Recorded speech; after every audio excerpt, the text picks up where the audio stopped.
नमस्कार दोस्तों, कैसे हैं आप सभी? उम्मीद है कि आप सब अच्छे होंगे।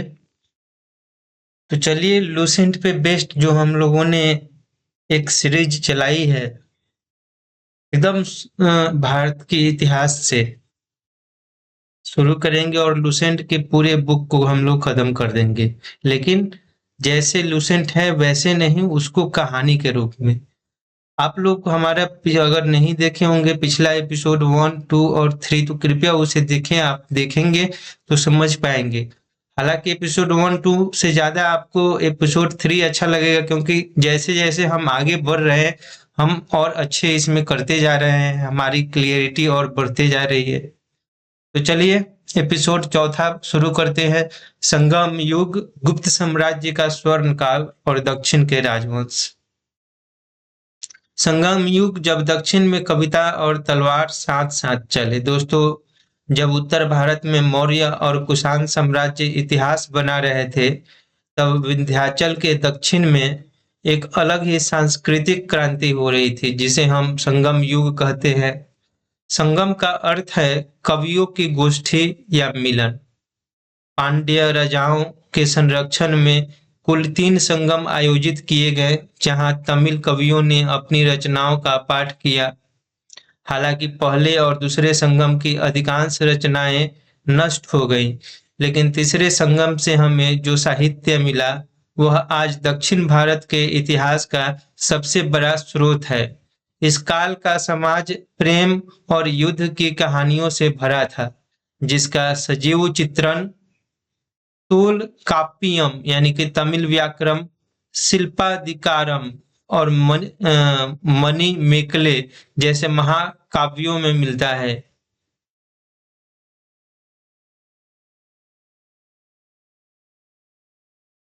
एक रोचक कहानी। संगम साहित्य का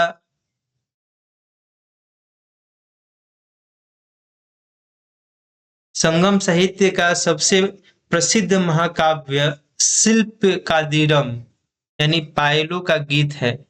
इसकी कहानी कन्नगी और उसके पति कोवलन की है।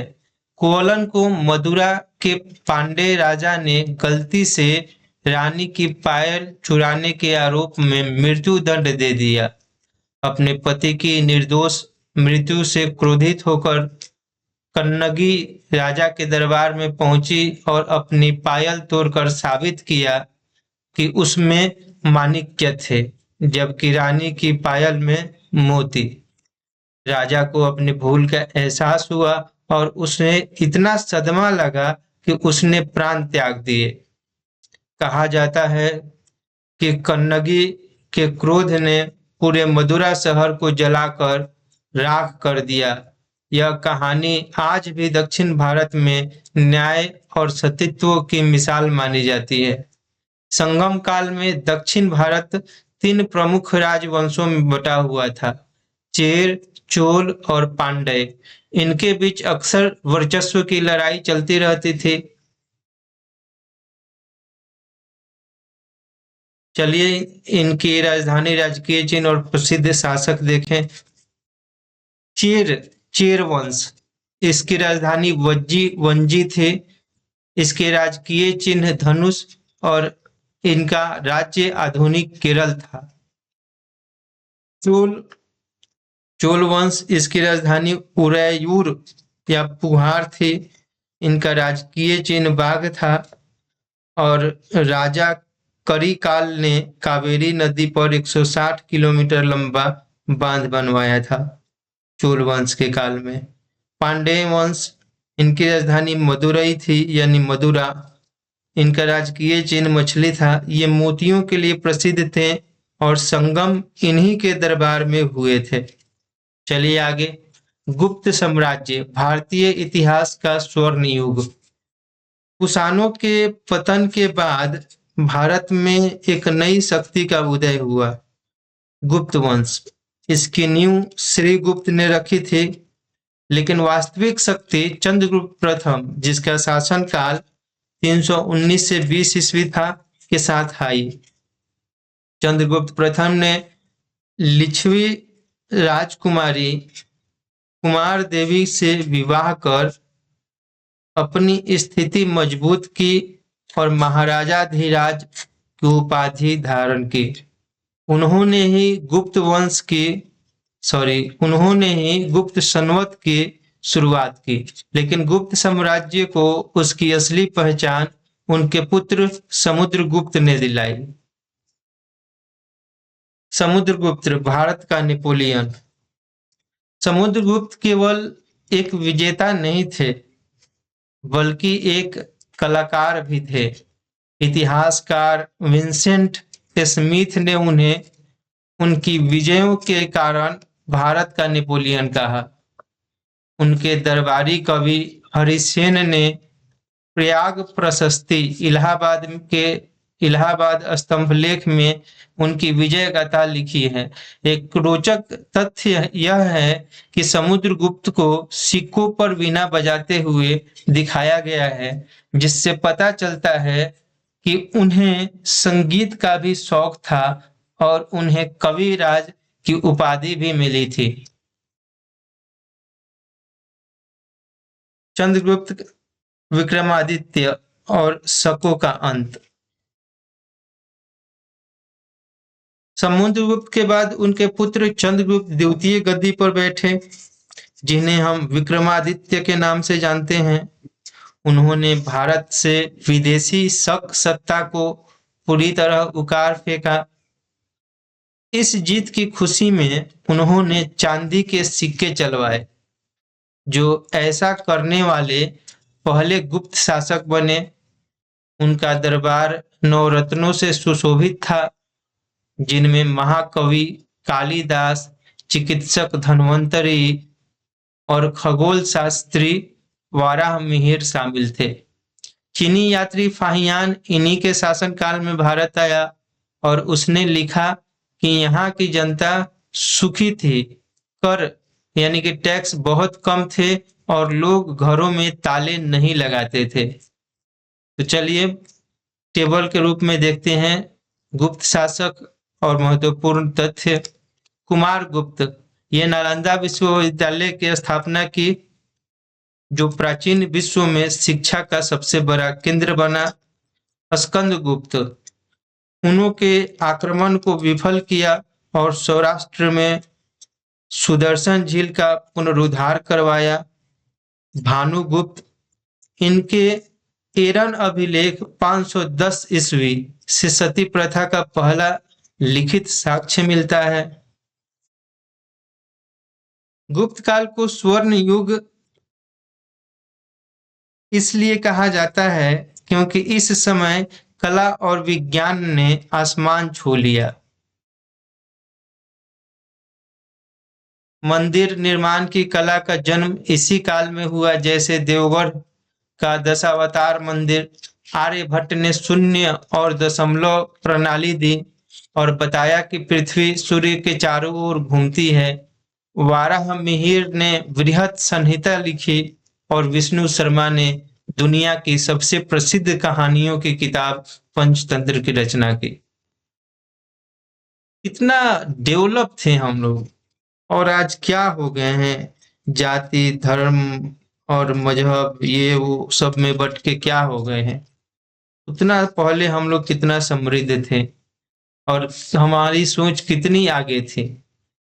हम लोगों को कॉपी करके साला सब बाकी आगे बढ़ गया और हम लोग कहाँ चले गए।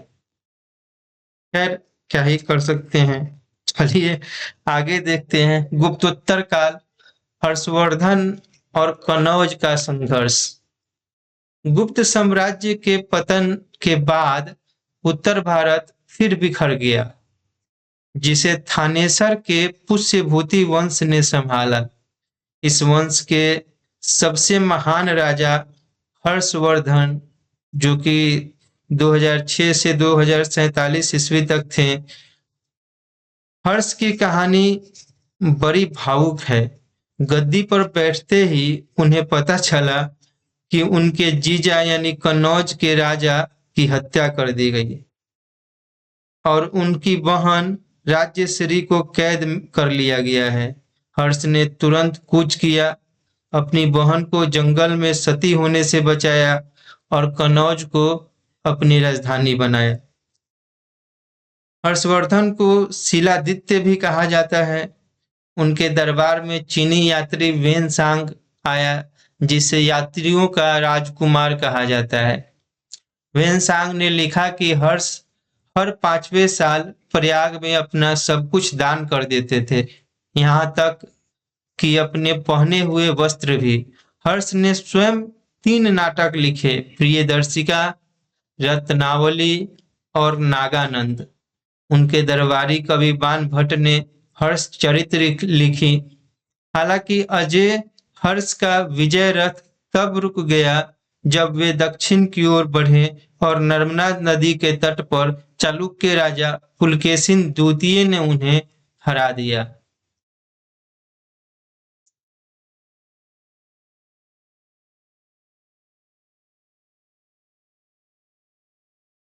दक्षिण भारत के महान राजवंश पल्लव, चालुक्य और चोल। जब उत्तर में हर्ष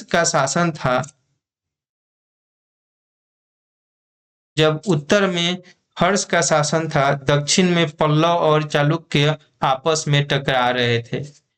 कांची के पल्लव वंश की स्थापना सिंह विष्णु ने की थी। इस वंश के राजा नरसिंह वर्मन प्रथम ने पुलकेशिन द्वितीय को हराकर वातापी कुंड की उपाधि ली। पल्लव राजा कला प्रेमी थे। उन्होंने महाबलीपुरम के प्रसिद्ध रथ मंदिरों, जो एक ही पत्थर को काटकर बनाए गए हैं, का निर्माण करवाया, जिन्हें सप्त पैगोडा भी कहा जाता है। कांची का कैलाश नाथ मंदिर भी नरसिंह वर्मन द्वितीय ने बनवाया था। वहीं चालुक्य वंश वातापी का सबसे प्रतापी राजा पुलकेशिन द्वितीय था, जिसने हर्षवर्धन को हराया था। इसकी जानकारी हमें ऐहोल अभिलेख रचयिता, जिसके रवि कीर्ति है, से मिलती है। बाद में राष्ट्रकूट राजा दंती दुर्ग ने चालुक्यों को हराकर अपना साम्राज्य स्थापित किया। राष्ट्रकूट राजा कृष्ण प्रथम ने एलोरा में पहाड़ को ऊपर से नीचे काटकर प्रसिद्ध कैलाश मंदिर बनवाया, जो आज भी इंजीनियरिंग का एक चमत्कार माना जाता है। समझिए, पहाड़ को ऊपर से नीचे काटकर। हम लोग घूमे ही नहीं है, देखना जरूर। इतिहास में बहुत अनोखा और अजूबा चीजें हुई हैं। मतलब उस समय के हिसाब से आज अगर हम लोग सोचें तो असंभव ही बात है। कुछ नहीं था उन लोगों के पास, क्या था? न इंजीनियर्स थे, न कुछ थे। इंजीनियरिंग बोल करके कोई प्रोफेशन स्पेसिफिक होगी, हमको नहीं लगता है कि ऐसा भी कुछ हो। फिर भी वे लोग इतने बड़े बड़े निर्माण कर गए, कितनी बड़ी बात है। चलिए तो हम आगे बढ़ते हैं। चोल साम्राज्य, जिन्हें समुद्र का स्वामी भी कहा जाता है। दक्षिण भारत का इतिहास चोलों के बिना अधूरा है। 9वीं शताब्दी में विजयालय ने चोल वंश को पुनर्जीवित किया। चोल अपनी शक्तिशाली सेना यानी नौसेना नेवी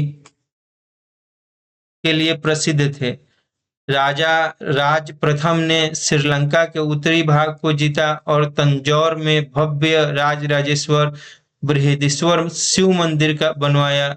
उनके पुत्र राजेंद्र प्रथम ने तो कमाल ही कर दिया। उन्होंने पूरी श्रीलंका को जीता और अपनी सेना को उत्तर में गंगा नदी तक ले गए। गंगा का पानी लाने के लिए उन्होंने बंगाल के राजा महिपाल को हराया और गंगै कोंड चोल यानी गंगा को जीतने वाला चोल की उपाधि धारण की। चोल प्रशासन, ये याद रखने वाला बात है, गंगै कोंड चोल यानी गंगा को जीतने वाला चोल की उपाधि धारण की। चोल प्रशासन की सबसे बड़ी विशेषता उनका स्थानीय स्वशासन यानी लोकल सेल्फ गवर्नमेंट था, जहां गांवों को अपनी सरकार चलाने की आजादी थी। नटराज की प्रसिद्ध कांस्य मूर्ति इसी काल की देन है।